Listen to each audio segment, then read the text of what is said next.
क्योंकि 370 और 35 को खत्म करने के बाद भारत सरकार ने कश्मीर बेस्ड मुस्लिम एस्टैब्लिशमेंट के प्रेशर में आके 370 और 35 को बैकडोर से रीइंट्रोड्यूस कर दिया।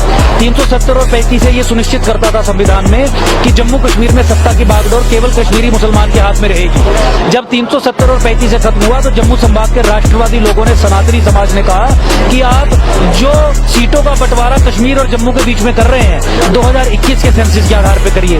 भाजपा ने मानते हुए कि 2011 का सेंसस एंटी जम्मू है, एंटी हिंदू है, कश्मीर की मुसलमानों की संख्या बढ़ा चढ़ा के उसमें गलत तरीके से बताई है, ऑफिशियल तौर पे मानने के बावजूद कि 2011 का सेंसस फर्ज है, फ्रॉड है, उन्होंने उसी को आधार बना के जम्मू कश्मीर में डिलिमिटेशन या परिसीमन करवाया, जिसके चलते सत्ता की बागडोर 47 सीटें देके कश्मीर को, पुनः 90 में से 47 सीटें देके कश्मीर को, कश्मीरी मुस्लिम एस्टैब्लिशमेंट को दे दी और 7-8 सीटें वो जम्मू संभाग से भी लेते हैं, यानी 57 के करीब सीटें भारत सरकार ने दे दी। अगर 2021 के सेंसस के आधार पे डिलिमिटेशन जम्मू कश्मीर में हुई होती तो जम्मू संभाग को, राष्ट्रवादी समाज को, हिंदुओं के हाथ में 50 सीटें आती 90 में से, तब वहां पे मुख्यमंत्री बनता, तब 370 और 35 का जो खात्मा था उसे उसके लॉजिकल कंक्लूजन तक लिया जा सकता था।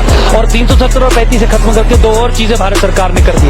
एक एग्रीकल्चरिस्ट सर्टिफिकेट की रिक्वायरमेंट इंट्रोड्यूस कर दी और एक डोमिसाइल की रिक्वायरमेंट इंट्रोड्यूस कर दी। आपको आज किसी भी भारतीय नागरिक को आज जम्मू कश्मीर में जमीन खरीदनी है या नौकरी लेनी है, वो नहीं ले सकता। 370 और 35 के खात्मे से पहले भी यही परिस्थिति थी, कोई भारतीय नागरिक वहां पे जमीन नहीं ले सकता था। तो अगर आज किसी भारतीय नागरिक को खात्मे के बाद जमीन लेनी है तो उसे डोमिसाइल लेना पड़ेगा।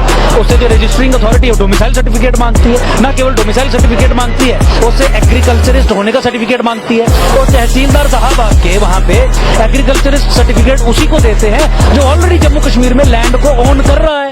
तो इसीलिए भारतीय नागरिकों के लिए वो एक स्पेशल मुस्लिम डोमेन ही है। अभी भी 370-35 को कागज पे केवल खत्म किया गया है, उसके खात्मे को उसके लॉजिकल कंक्लूजन तक ले जाने के लिए जो 10 कदम भारत सरकार को उठाने थे कश्मीरी मुस्लिम एस्टैब्लिशमेंट के प्रेशर में, भारत ने वो 10 कदम आगे के बजाय पीछे उठाने का काम किया है। इसलिए हम बहुत आहत। एकम सनातन भारत दल की डिमांड जम्मू कश्मीर को लेकर नवीन नए पुनर्गठन की है। कश्मीर संभाग को 2 हिस्सों में तोड़ा जाए, 2 यूनियन टेरिटरीज वहां पे बनाई जाए, हर एक यूनियन टेरिटरी में कोई भी लेजिस्लेटिव असेंबली विधानसभा ना हो, वहां पे एक हिंदुओं के लिए या उनके लिए आप कह लीजिए जो इस्लामिक आतंकवाद और जो नरसंहार हिंदुओं का 90 के दशक में हुआ उनके लिए एक यूटी बनाई जाए।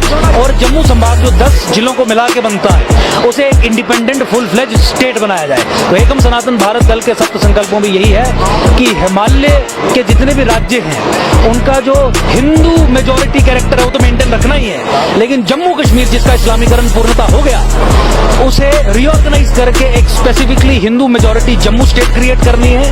और विक्टिम्स ऑफ जेनोसाइड हिंदुओं को स्थापित करने के लिए कश्मीर को 2 हिस्सों में तोड़ के उसे यूनियन टेरिटरीज में तब्दील करना।